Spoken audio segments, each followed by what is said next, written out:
મોત દેનારને પણ જીવતરનું દાન. એક સંન્યાસી હોય છે, તે ખૂબ સુંદર પ્રવચન આપતા હોય છે, તેથી તેમના ભક્તો ખૂબ હોય છે. તેવી જ રીતે તેમની ધારદાર વાણીના લીધે તેમના વિરોધીઓ પણ એટલા બધા હોય છે. એક વખત આ બધા વિરોધીઓ ભેગા થઈ સંન્યાસીના રસોઈયા જોડે મળી અને સંન્યાસીના ખોરાકમાં ઝેર ભેળવી દે છે અને સંન્યાસીનું મૃત્યુ થાય છે. પરંતુ મૃત્યુના થોડા ટાઈમ પહેલા સંન્યાસી રસોઈયાને કહે છે, તું જે હોય તે મને સત્ય કહી દે. રસોઈયાને ખૂબ દુઃખ થાય છે અને તે પોતાનો ગુનો કબૂલી લે છે.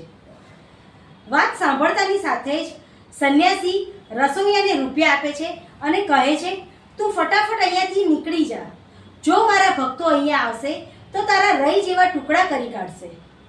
તમે વિચાર કરો, મરણ પથારીએ પડેલ વ્યક્તિને પણ બીજાના માટે કેટલો દયાભાવ. વિચારવાની વાત છે. ડિંગ ડોંગ ડિંગ, ડિંગ ડોંગ ડિંગ.